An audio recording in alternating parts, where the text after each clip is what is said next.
welcome you to yet another special Sunday, the last Sunday of the month of September. And I want to share with you about self-worth or value. And many times we have devalued ourselves because we measure ourselves with what we are today. So I want to speak about self-worth. And according to the English dictionary, the meaning of the word worth means comparative value. And every cost of an item is compared to its value. And I would like to urge you, never compare yourself with what you are today. One example of self-worth is about the story of Samuel and David. When Samuel went to the house of Jesse to anoint David, he first met his 7 brothers. The eldest was Eliab. And the Bible says, when he saw them, in his heart, he thought that because of their masculine strength, they were the people who are supposed to be anointed. And he said, yes, the one who the Lord has anointed has come. But when he tried to pour the oil, it did not come out of the container. Because God said he doesn't compare us with our status. He looks at our heart.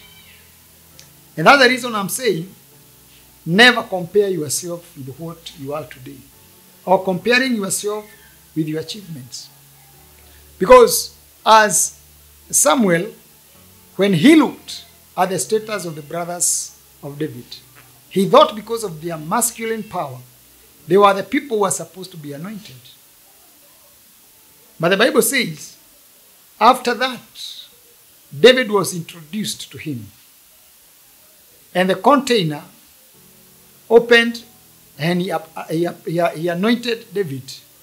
Although David was a shrewd boy, kwa sababu yeye alikuwa anaishi katika misitu akilisha kondoo wa baba yake.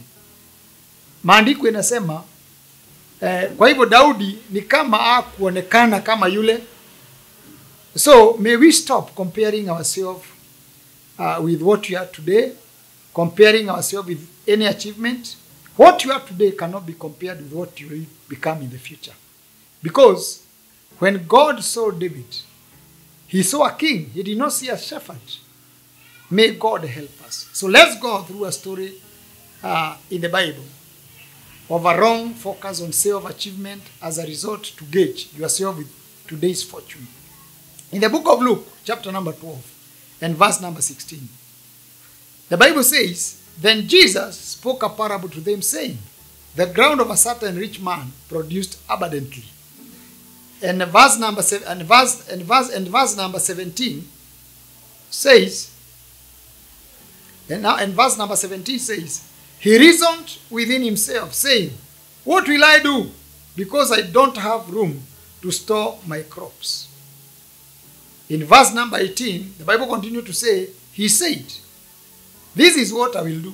I will pull down my barn and build bigger ones, and there will be store all my grain and my goods. And Luke chapter number 12 and verse number 13 continue to say, and I will tell my soul, you have many good lights for you for many years. Take ease and eat, drink, and be merry. But God said to him, you foolish man, tonight your soul is required of you. The things which you have prepared, whose will they be? No, this was a man who was comparing himself with what he has achieved. And verse number 24 of Luke 12, chapter number 24 says, we are of more value than that. The word of God self appears as comparing yourself with yourself. This man compared himself with the fortunes he has gotten, which was very wrong. He did not know that he did not have any future. So I would like to say, God called him a fool. All other achievements are temporary and worthless compared to what God has in store to each one of us.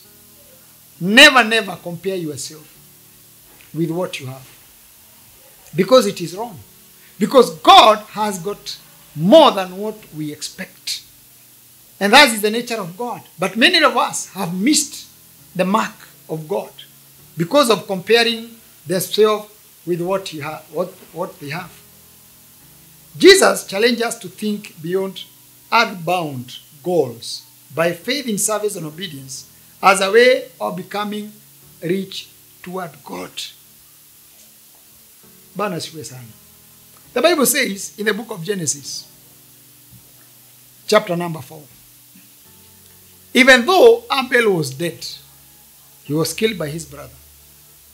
His blood still speaks because he was more than what he was.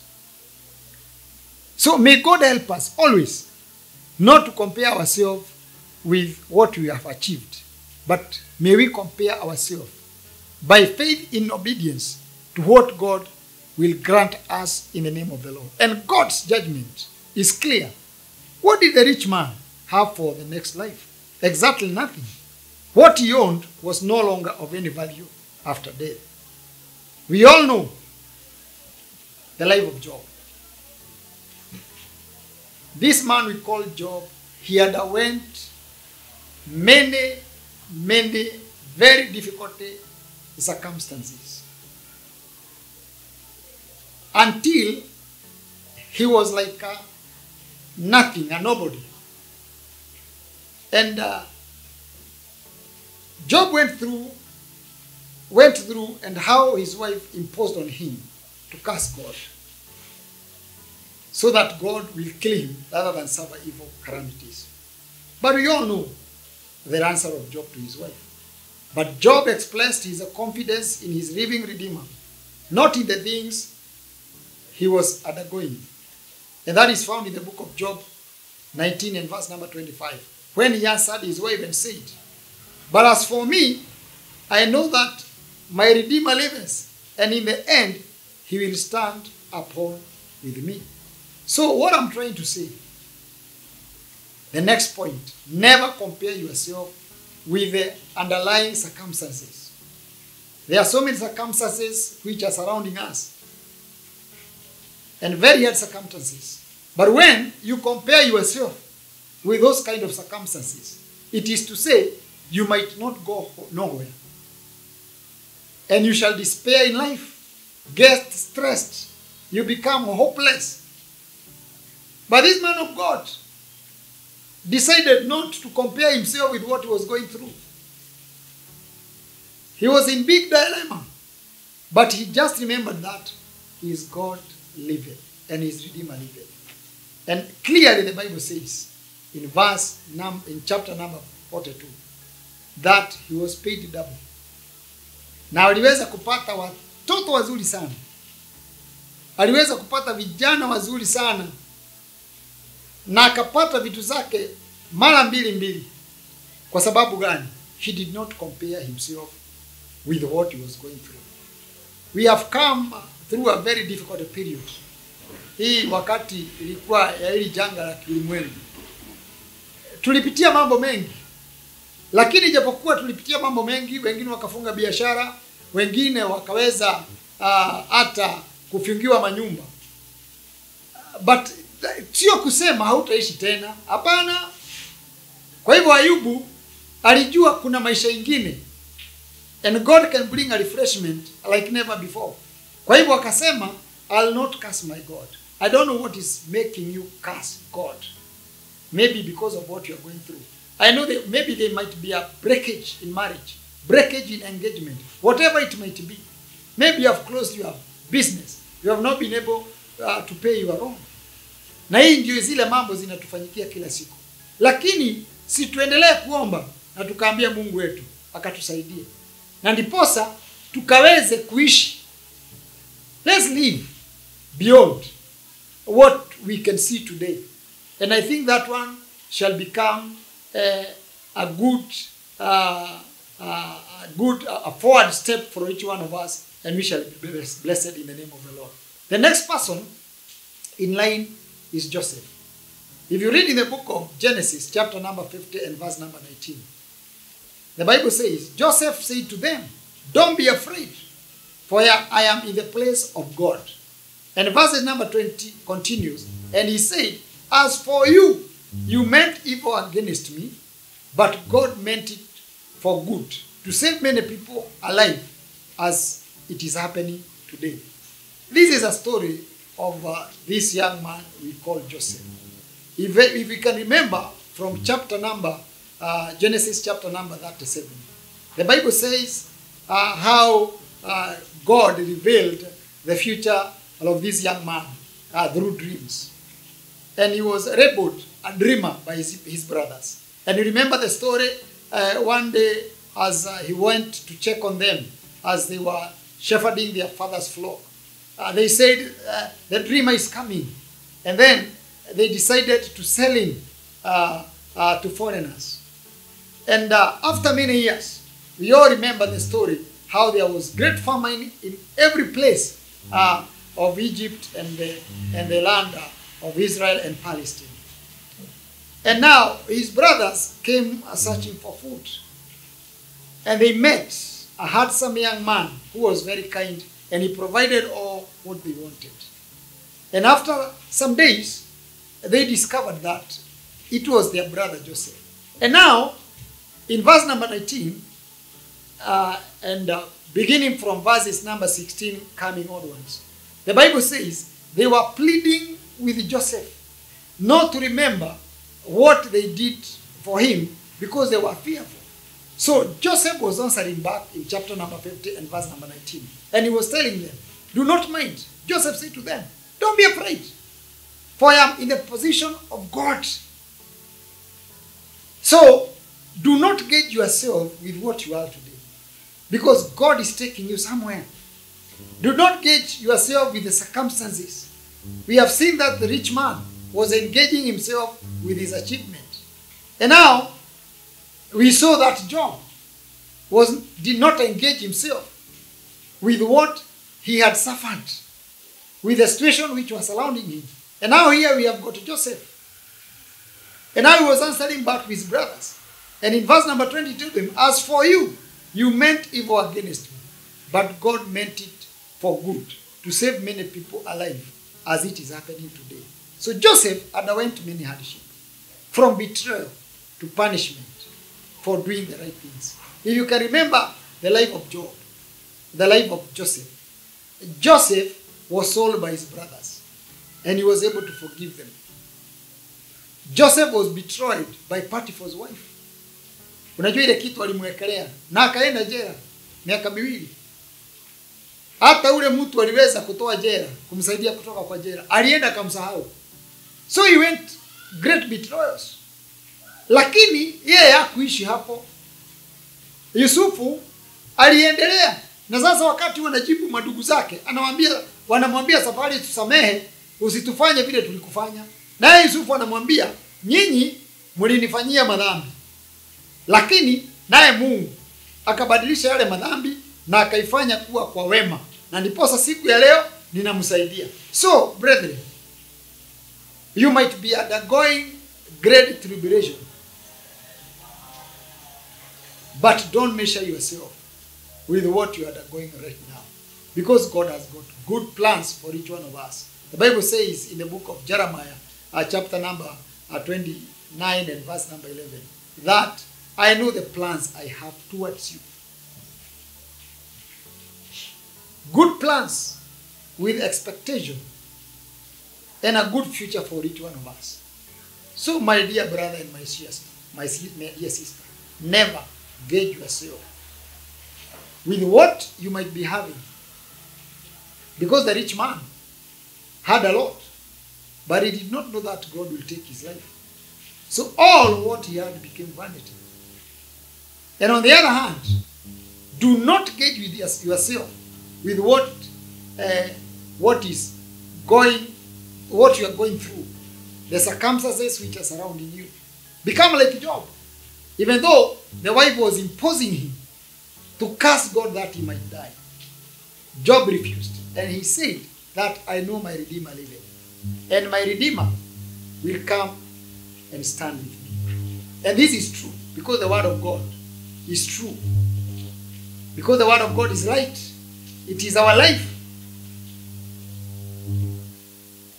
And may God help us to understand that. So this young man, Joseph, who underwent many hardships, he had a positive response, which transformed each setback into a step forward. May God help you to use every setback which comes in your life as a step to go forward. Because Joseph did not decay. Hakumalizikia kwa jela. Hapana. Wakati alienda kwa jela, he took opportunity even to minister. Because you can see, he ministered to the two cupbearers. And sure enough, because he did not despair. Yeye hakuangushwa na yale mambo alikuwa ameekelewa. Kwa hivyo ni mambo mengi unaweza ekelewa, hata kuna mambo inaweza kuwa imefanyika. Hata unaweza kuwa wewe ulirudi nyuma. Lakini kurudi nyuma sio kusema ni uishi pale tu. Kondoo huanguka kwa matope. Na ikianguka si usimama na inaanza safari na inasonga. Si Bwana akusaidie kuendelea badala ya kurudi nyuma. Kwa sababu Mungu ana mpango mzuri katika maisha yetu. Nimepatana na mambo mengi. About 5 years ago, I had a very, very serious accident. Na kukafa watu. All my passengers died. But I did not just live there. Siku ya leo, hata huwezi sema niko na shida. Because my setback became my step to push me forward. And that's the reason I am living. And I'm here to say that there is hope. And the hope of the righteous, the expectation of the righteous shall not be cut off. It shall move on. Finally, in the book of Genesis, chapter number 41 and verses number 38. When all things, wakati kila kitu kilifanyika, wakati Firauni alitaka kupata mtu wa kuokoa Misri kwa sababu ya janga lile lilikuwa limetabiriwa. Alikuwa amepata ndoto, akaona kuna ng'ombe nono zimetokelezea katika mto wa Nile, na akaona zingine zimetoka na zilikuwa nono sana, na akaona kuna zingine 7 zimetokelezea zikiwa zimekauka na zikala hizi zingine 4, hizi zingine 7. Maandiko inasema basi mtu anaitwa Yusufu ndio aliweza kutabiri na aliweza kumfunulia ile ndoto. Na maandiko inasema in the book of Genesis chapter number 41 and verse number 38, Pharaoh said or asked his servant, can we find such as this a man in whom is the spirit of the Lord? Walikuwa wanatafuta mtendaji kazi wa kuweza kuokoa ulimwengu mzima. Na kwa sababu Yusufu, he knew God had got the best plan of his life. Although he had made challenges, alikuwa na challenges nyingi za kumrudisha nyuma. Yeye alikataa. He did not compare himself, and that's the point, with himself. Kwa sababu wakati mwingi sisi tunajilinganisha na sisi. Huwezi jilinganisha nawe mwenyewe. We have got a mission, and that is Jesus Christ. The Bible says in the book of Philippians, chapter number 2 and verse number 8 onwards, it says, and Jesus humbled himself. Alitoka mbinguni akajinyenyekesha until he became a servant. Even he became obedient to death. While we know he was supposed to overcome death. And the Bible says, because of that, he did not measure himself with himself. At Calvary, he cried to the Father, Father, Father. So, he compared himself with God the Father. And therefore, death could not overcome Jesus. And that's why he is able to give us eternal life. It is only through him that we receive eternal life. Because he refused. Alikataa kukufa. Alikataa. Na kwa siku ya leo maandiko yanasema siku ya tatu alifufuka na akaonekana Yerusalemu akiendelea na akatenda miujiza. Kwa hivyo, may God help each one of us. I know there are so many things which are revolving around us. Vitu za kutuleta chini. Lakini situsimame. And we don't compare ourselves with what is happening today. We don't compare ourselves with what we have achieved. Kwa sababu kuna watu wa Mungu amepatia mali. But God can still take you far. Na ndiposa aliongelesha yule tajiri akamwambia, tafadhali you are comparing yourself with what you have achieved. Na Mungu akamumaliza. Si Mungu wetu atusaidie. Kwa hivyo huyu mtu anaitwa Yusuf in the book of Genesis 41. Tunaona alitoka kwa jela na hii siku nyingine akaenda akanyolewa akavalizwa mavazi ya kifalme. And that's what God is doing to us. We are living in the days when we should discern the season and times we are living at.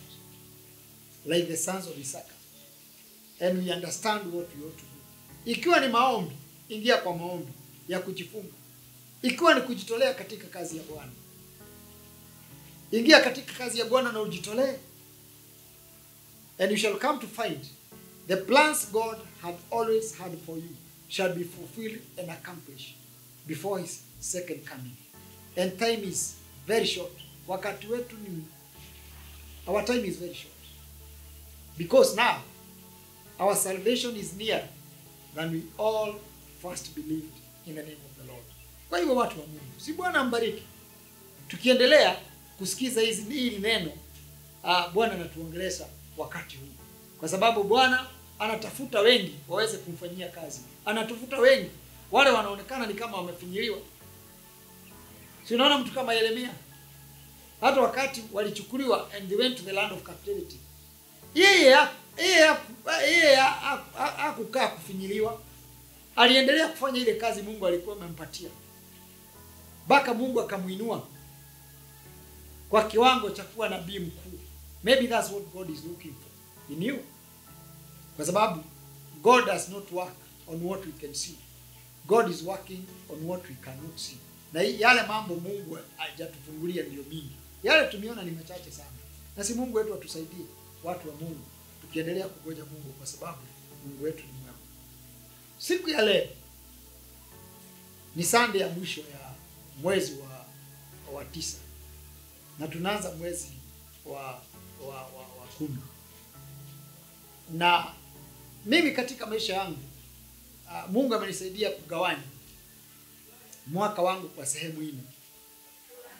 I have divided my year in 4 quarters. From January to March. That is my strategic plan of life. From April to June. And from July to September. And from October to December. What I shall not achieve in the first quarter, I try my best through God's help